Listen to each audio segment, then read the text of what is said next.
How many of you have tried coding? Raise your hand. Oh, I think, well, this is a good group. So before we get into this, I'm going to show you, or paint a picture for you, a story. I'm a lawyer, 46 years old. I started at Microsoft I was there for 2 months. I've been there 8 months now. I was in this prep meeting, and we were talking about doing a coding event in Norway. So I was there together with my head of PR, the NTO, Lær Kidsa Coding, was the Code.org's partner. And we're all sitting down and we're all excited about how and what we're going to do. And certainly we talk about Microsoft being volunteers in this. You know, we're going to go into the teacher's classroom and start helping them to code. And that's when I got quiet. And I looked at the head of the PR and I thought, you know, I've never coded.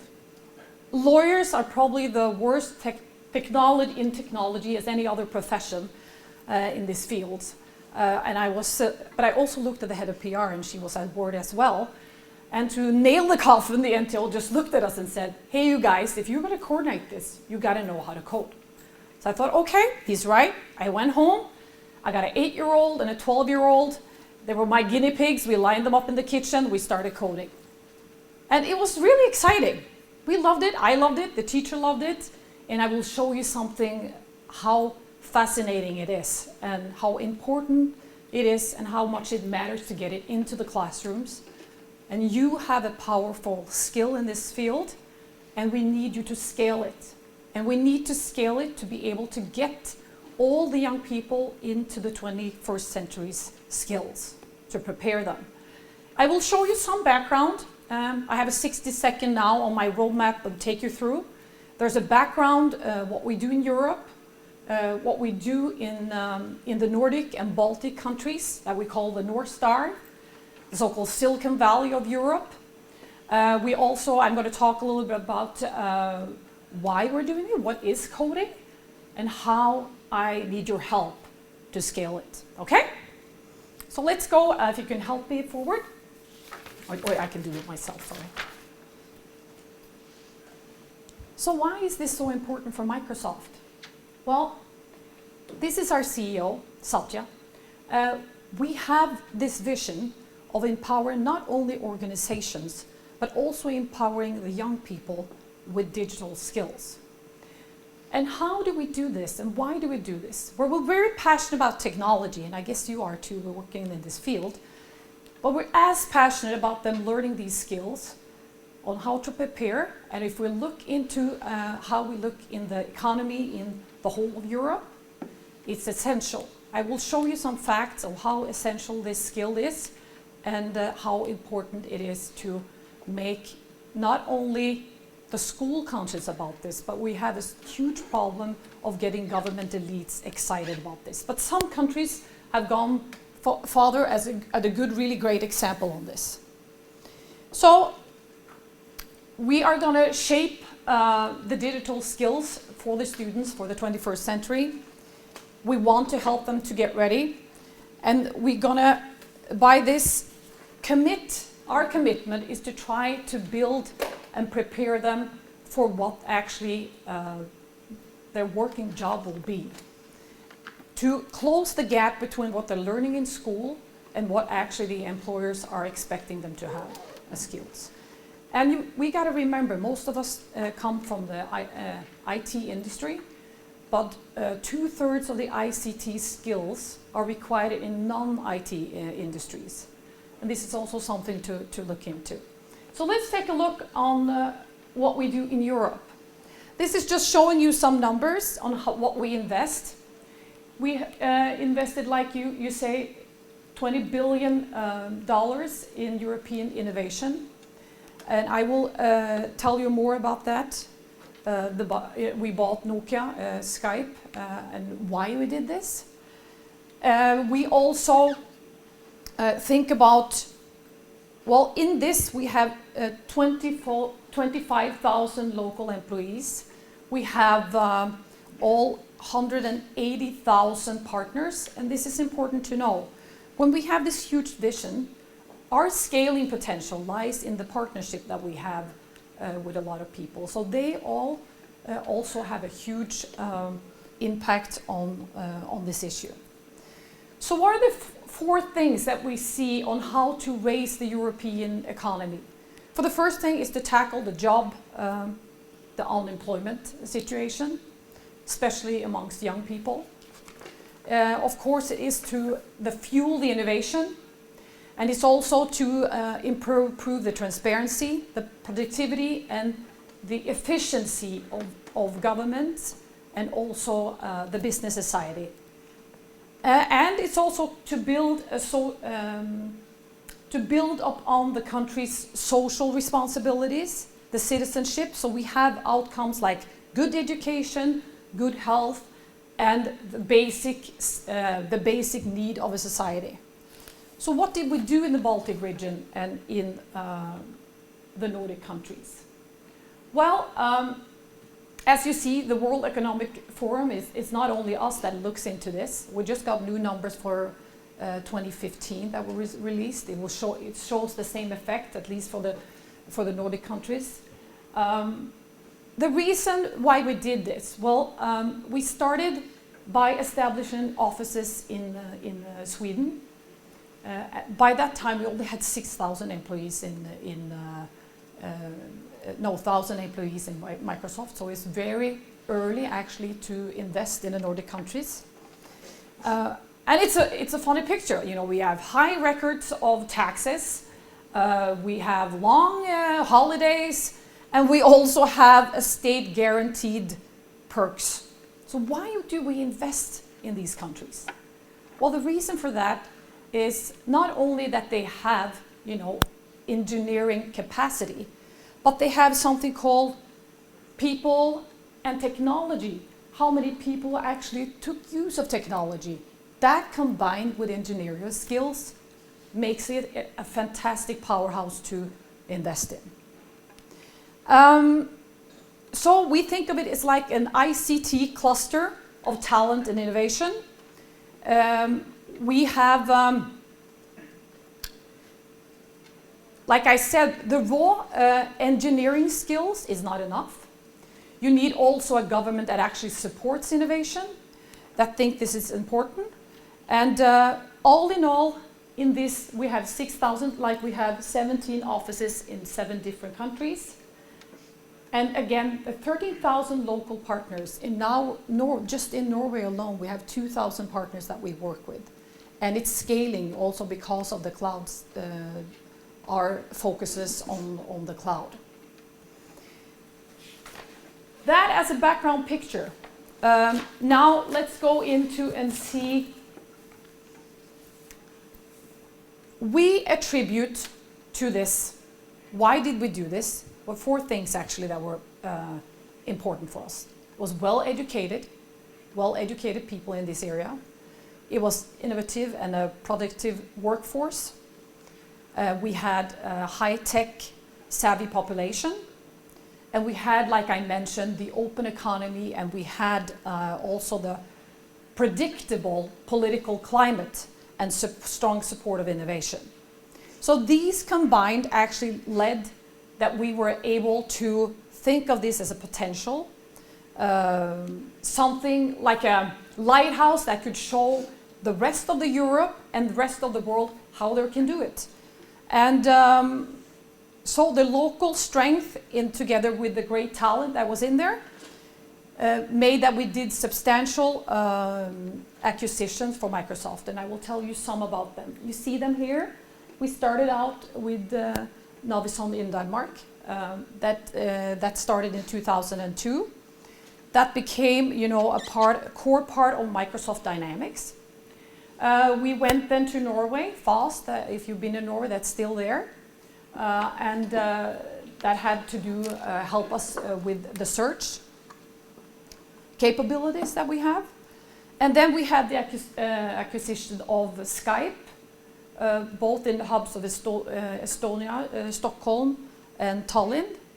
And more recently you noticed our acquisition of the Finnish giant Nokia, which now is the device team of Microsoft and growing.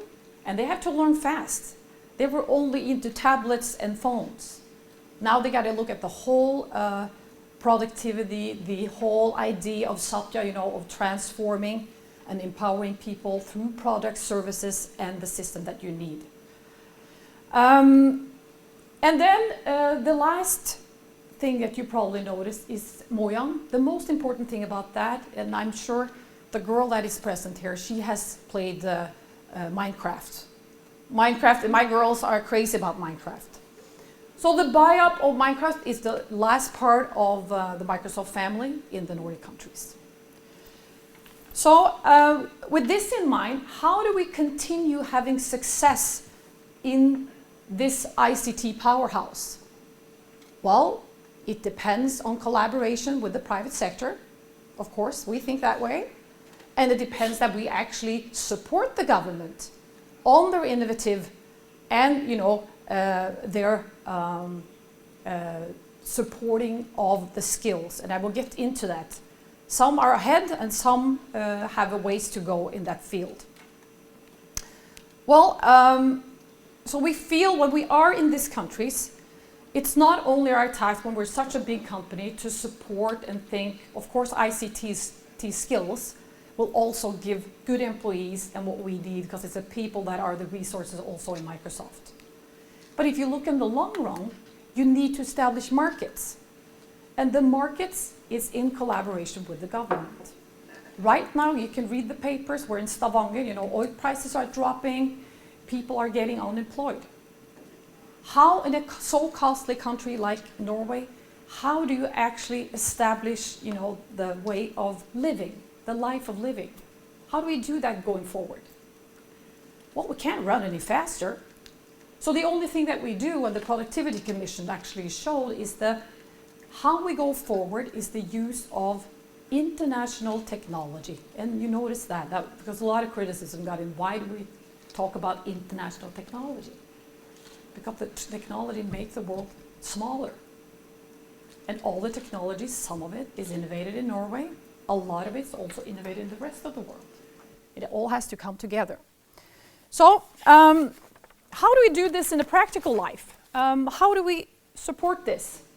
Well, we have something called U-Spark.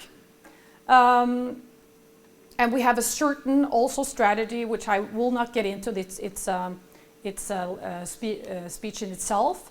It's how we empower and help SMEs, which is, at least in the Nordic countries, the majority of the business society.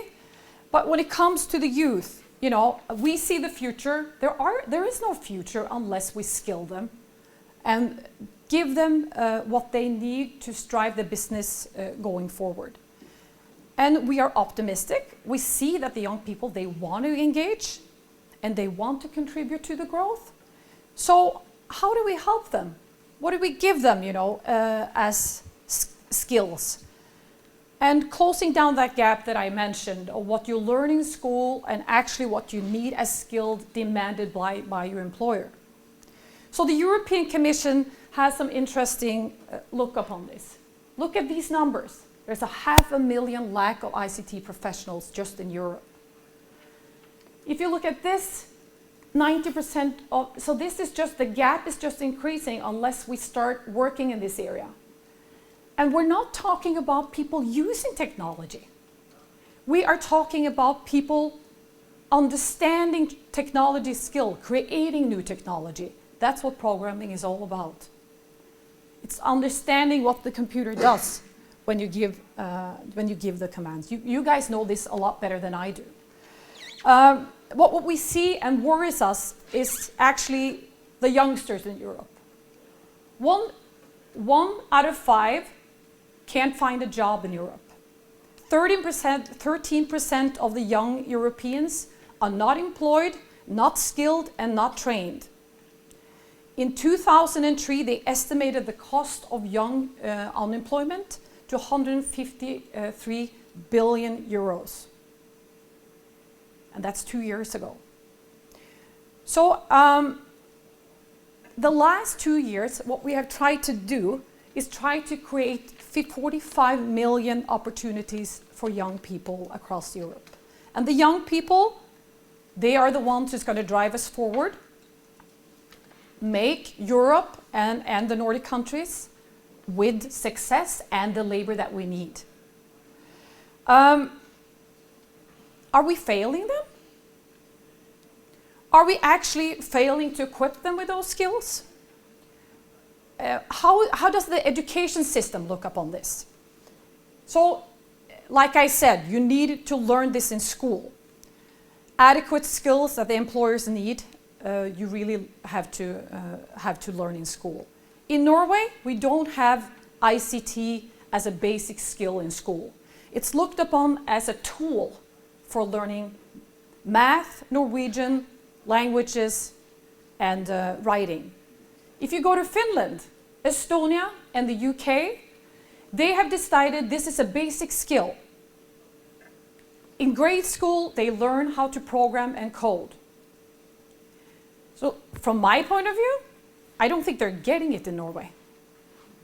In the UK, they even enforced this without training the teacher skills. They said, you just got to learn, you just got to go out and learn how to do it while we're scaling it. So, coding should be required in grade school so that the kid learn this as a basic skill. So we have this youth Spark program that we've been working on to commit actually to create opportunities for the 69 million European youth that we have as a goal at the end of 2015 to help, especially in education. There are 3 specific areas that we work with. It's the Microsoft Education Network, where we teach teachers, educators, students, government officials on basic skills and how to approach this. Learning basic to learn technology, what's behind the technology to help the students. 4.5 million teachers and students we trained alone in so far. And we also, when it comes to education, we wanted to provide them with the tools. So we have something called academic program that actually gives them Office 365 is the part of the cloud package. We also give them, and this is to be able to collaborate, we also give them Skype so they can collaborate, they can use video tools, or Cortana, they actually can sit in the classroom only speaking Spanish, speaking to an American class in the US, because Cortana translates whatever they're saying in the system. So it's a wonderful tool. And 90 million actually has this, what we call academic license at the moment. And they are free giveaways just to try to leverage this type of learning. And then we have the coding and the Hour of Code initiatives. Let's take a look.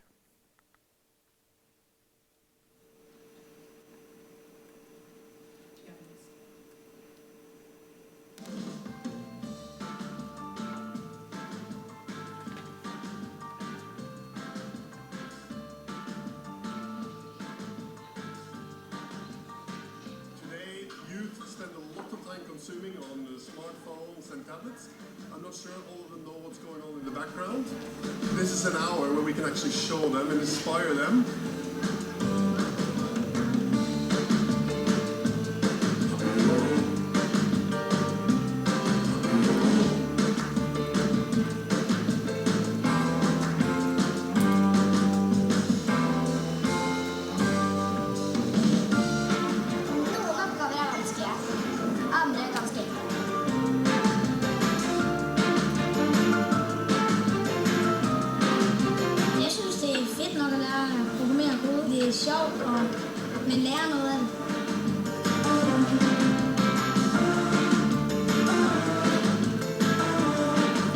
Nowadays coding is everywhere, in everything we do. That's why I think it's really important. It is like one of the languages of the future.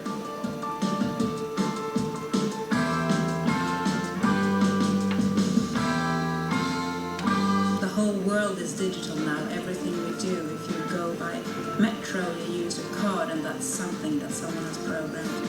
So we need to interest more kids in choosing that profession, basically.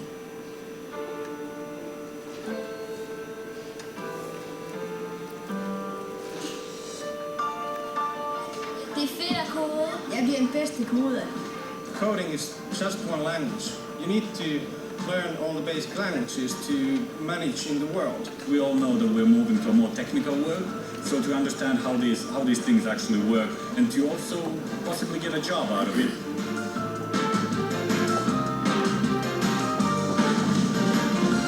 Kodning er sjovt. Kodning er det fedeste.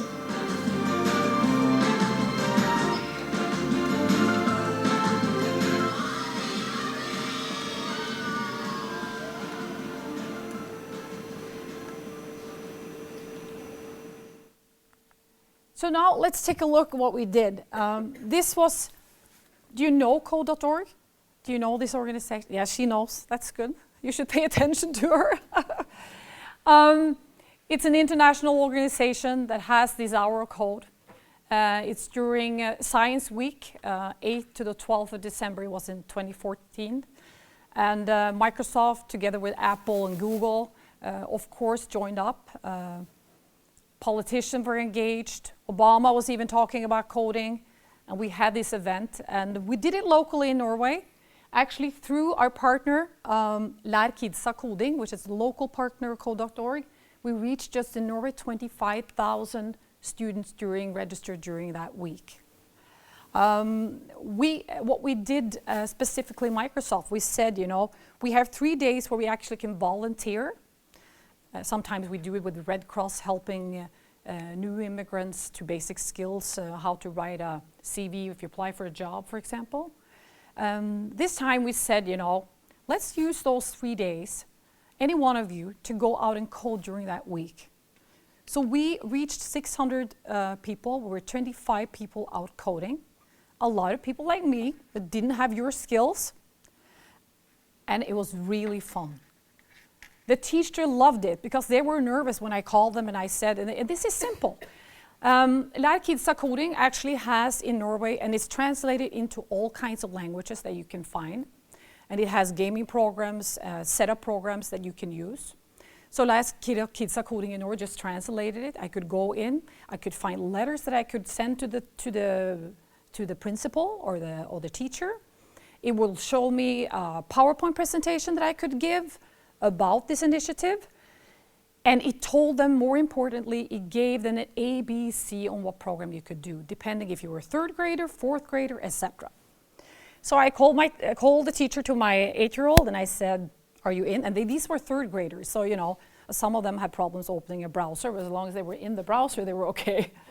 And they did great. And the 7th grader, when I called them, I got the call back and I said, we signed up all 5 classes. So certainly we had like 90 students that we were going to code for. So then we all went out and started and basically just came into the class, gave them a 5 minutes introduction. You didn't need more, why we were doing it. And the kids were all over it. Really great.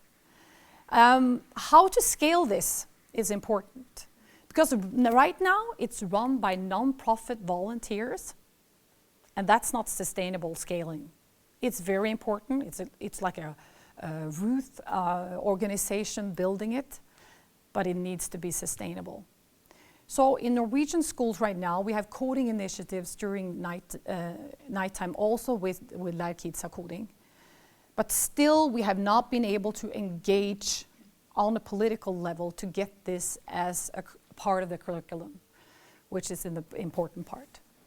So both 7 million we reached in Microsoft in 67 countries during this week. It's an amazing number. Apple and Google, I don't know how many they reached. They had great initiatives. I know Google had Made with Code during the Christmas event at the White House. I don't know how they got there first, but they were there. And then you had Apple promoting in 447 stores coding. And on their web pages. So it's a great initiative. And so what is coding? Especially girls. How do we explain to girls that you don't have to be a genius in math to code? It's languages, it's creativity, it's innovation, it's logic. That's how I was able to do it. So all these basic skills are important. I also got to tell you about something else that you can think about doing. in Norway we always have a Christmas event, juleverksted, you know, for kids. So they come in and do Christmas stuff and then they leave, or they have it in January where they dress up and walk around the Christmas tree. So we thought, okay, this is good, but we have a new customer center, which is quite equipped and really nice. So we thought, why not try to get the bigger kids in? That's not so, you know, into the Nissen, into the whatever we're showing, a movie or something. Let's try them to code. So for the bigger kids from first grade and up, we actually we put them in our Surface room, all equipped with Surface, and we said, and we have interactive, you know, boards. So we just set them there, and we had partners with the bigger school kids from the university, helping them. And they were there. The bigger kids were able to attend too, just coding. It was fantastic to see. And my kids were excited to go back. So let's look at all these motivated students. This is my daughter's class and their teacher that's retiring next year. Can you imagine how worried she got when I called her and said, do you want to do our code? I mean, but she was great. You know, she sat in the back room, tried, and that's all it takes. And you saw my GM, Michael, that was in the start of the video, the Nordic video. He actually went out there and coded for Rodeløkka, the school. So by him kicking it off, it kind of, everyone else was more looking into it. And I must say, Microsoft have a lot of technical people, but people were reluctant to do it. I thought it was only me, but it wasn't only me looking on the floor, you know, saying when you have to go out and code. So this was a really good exercise. So, and a great day at work, I must say. Then there is another initiative. Hour of Code is during that week. That doesn't mean you have to do it during that week. You can also go to your school and try. In Norway, we have an activity school after school hours, which is a great place to do it for kids that don't want to play soccer, or maybe want to play soccer too, but you know, are not all into sports and want to do something else, have an alternative. And this would be a great alternative. And a lot of schools have done that, but only based on the parents, which I don't think also it should be, you know, going forward sustainable to scale it. So Pedsmia was actually a volunteer teacher that thought this was so under-focused in schools that they wanted to create something that was sustainable in the school. And Pedsmia came out of that. What it is actually is a year-round competition in programming. So, and this goes around in a lot of schools. I think it was actually a school from Athens in Greece that won this competition on the EU level. We got 4th place. And in April the 24th, we had the final in Norway. And Kongsberg, you probably, at least those are from Norway, know that Kongsberg Group, it's a very tech area. Their school actually won this time, so it's very exciting. So this is a cross-discipline. That's how we try to make it in, you know. Languages, you got all the basic skills you have in school, but you need the programming, the understanding of the skill. So, and there's another initiative. What we see, and what I mentioned before, there is a digital skill shortage. You saw the numbers. What is the, and this could be a potential headache for the European economy, to put it mildly. So we in the tech industry have a responsibility to actually encourage all the young people to get into this profession, to understand and boost the digital skill. Young women are the ones at risk. They're half the talent force in the whole of Europe. Only 30% of those 7 million actually that works in the tech industry are women. How do we engage girls to do this? So they don't believe it's just a boy's thing to code. So we hooked up on this initiative that was actually a focus on ICT Girls' Day, also an international non-profit initiative. And then we have something called Oda Network in Norway that has 5,000 Norwegian, some of you are probably members there. Are some of you members? Yeah? It was a great initiative. They wanted to do something special for moms and their daughters. So we thought, okay, well, we have the location, we have our, customer center. It could only take 150 people or so. We put it out there, girls' night out, coding with mom. Not to offend you guys, but it wasn't primarily for guys. The guys were not allowed to attend, kind of. It was signed up first day. It was immediate response. It was really exciting. And then we started out, and one guy turned up with his daughter. I didn't have the heart to throw him out. He even actually registered at the Oda network, and I don't think even guys can register there to be able to attend. I think he had a great time. So this is obviously something you can do and something that people really hunger to be able to be a part of. And it was also good, I think, because we had we were lucky to have Norwegian national news for kids with us. So the kids thought it was kind of exciting, to be interviewed and talked about this. And one of the kids said, because sometimes I feel when girls are to achieve something or learn something, they need a comfortable, trusting environment, And if they're uncertain, it was easier for them sometimes to be the girls there. So all the girls could do this together. They felt more comfortable at doing it. And of course, we had all kinds of helpers. But the moms that were there were actually the helpers, that were the greatest helpers of them all. So the future talent pipe has to include women. And we have to scale that to fill that gap of 500,000 lack of ICT skilled employees. So how do we help that? Ultimately, the economy, not only in Norway, but in the whole of Europe, to make that difference? Well, like I said, most European countries hosted it. I think we had 11 countries that hosted this. And we later actually, the 40 moms and the 50 girls, thought it was great. But what we thought also in the long run, and I just want to mention this, look, because there's a few more women here than men, and that's not very often when we talk about ICT. We were pretty proud of 2 weeks later that in our LT group, there are now more women than men, actually. And in Norway, if you read the paper this last couple of weeks in the news, the whole headline is about, head of huge Norwegian companies, never women actually reaching the top. So it's important, especially in this area too, to show that, women can make it.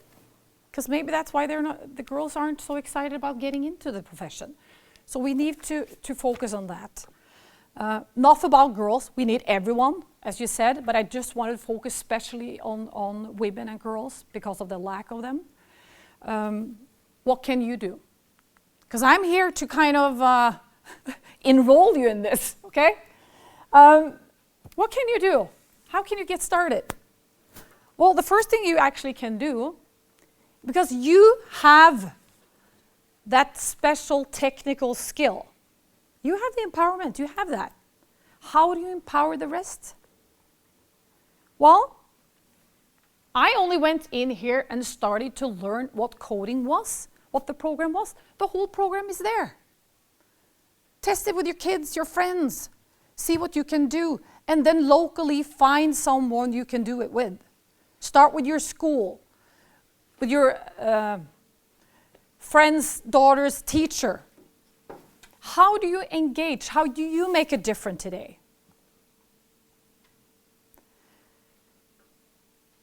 So look up this website and start trying today. There's a whole generation that we need to get into this field if we're going forward. And with that, thank you.